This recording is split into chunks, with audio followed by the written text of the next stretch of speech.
Welcome back to another episode of Retro Redux. Today I'm taking a look at one of the best games from the Xbox 360/PS3 generation of consoles, Batman Arkham City. From some of the best free-flow combat to a compelling story that is hard to match, Arkham City is a game above games. So sit back, relax, and let me tell you about the world of Arkham.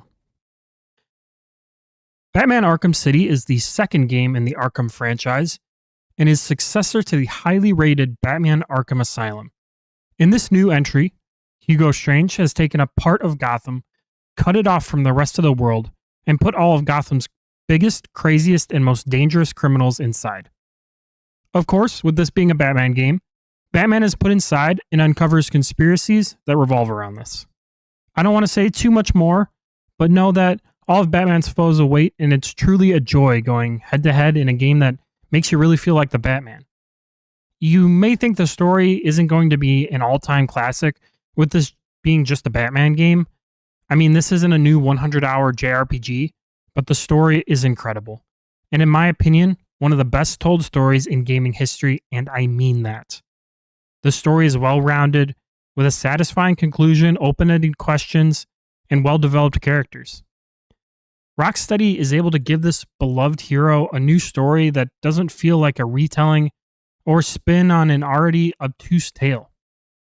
One of the challenges superhero video games encounter is balancing so many characters, specifically villains, into one focused story without making them feel tacked on for show. And in my opinion, Arkham City not only achieves this, but overwhelmingly so. Every foe, whether it's the psychotic Joker, alluring Catwoman, or infamous Penguin, have their own role and feel that they play an important part of this story.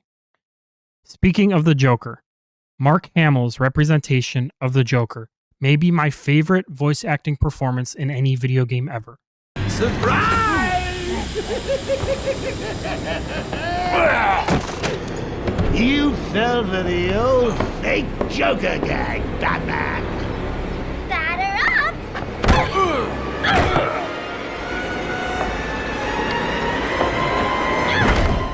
He perfectly idealizes what makes the Joker tick, with the psychotic laugh and the fanatical mannerisms.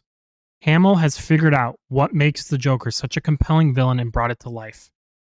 And of course, we can't forget to talk about the rest of the fantastic cast. There's the incredible late Kevin Conroy as Batman, whose gruff and no-nonsense attitude create the best Batman we have ever heard. And that's just the beginning.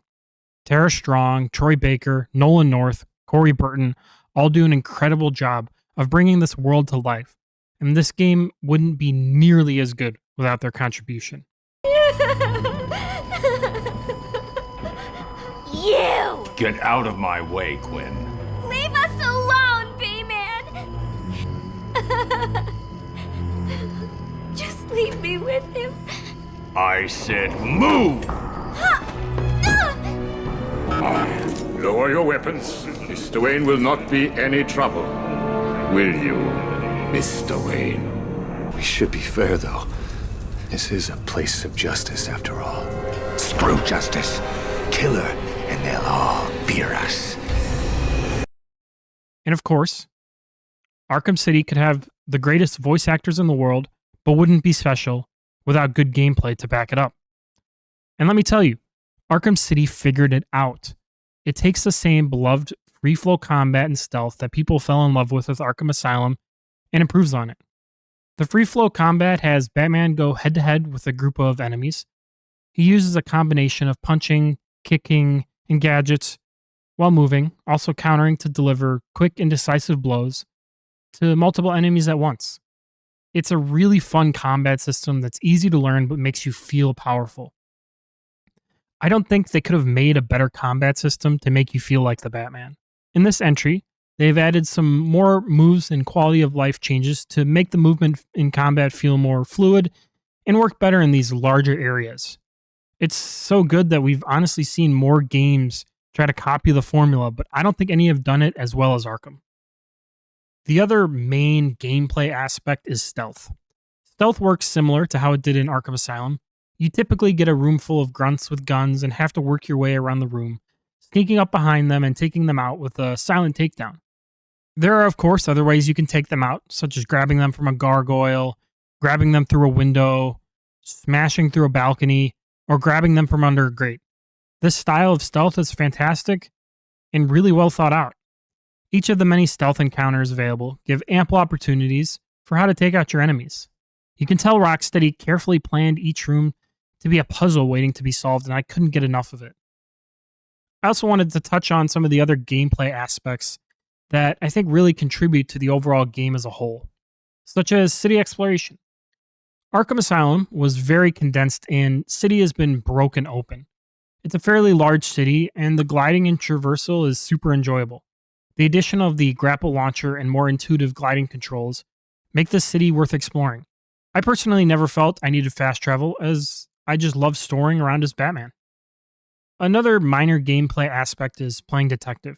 Batman uses his assortment of gadgets to solve various mysteries throughout the story. Now, for me personally, this was the weakest part of the game. Most of the time, it was just following the trajectory of a bullet or following some trail of blood, and it was never anything exciting. I never felt like I was actually solving anything or accomplishing anything. But overall, this is a very minor complaint and not something that stopped my enjoyment of the game. The other minor complaint I have is with the infamous Riddler trophies. Yes, they are a bit much. As much as I love this game, there was a point where I wanted to move on and see where the Riddler storyline was going without mindlessly banging my head against another puzzle. I definitely think they could have been toned back a little bit, but it's not a required part of the game. Even though they pop up everywhere, it's not something you should feel forced to do, but it's something to keep in mind when getting into the game. For the performance, for a 2011 game, this game holds up pretty well. I did have some frames drop occasionally, but nothing that hampered my experience.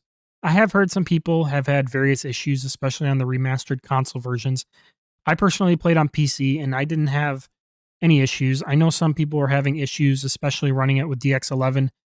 I didn't have any noticeable issues, but it's something to keep in mind. And I know this game has had its fair share of technical issues over the years, but like I said, I didn't find anything too unbearable. Finally, I wanted to mention the challenge rooms. These are bonus challenges that become more and more accessible as the game progresses. In the base game, there are 12 stealth and 12 combat challenges. What makes them fun is they let you add modifiers to create a bit extra challenge for seasoned veterans. These are nice additions for people that may have already finished the game and are itching for more gameplay, but not a necessity if you're ready to move on. So overall, what are my thoughts? Batman Arkham City is one of my favorite games of all time and has cemented Batman as my favorite superhero to date. Arkham City perfectly encapsulates what it's like to be the Batman. From the brooding yet heroic demeanor to the satisfying stealth and free flow combat. Plus, Kevin Conroy and Mark Hamill headlining this game turn it from a great game to one of the best of all time. Make sure you play this game if you haven't already. You won't regret it. Thank you so much for watching. Of course, make sure to like, subscribe, and I will see you guys in the next one. Peace.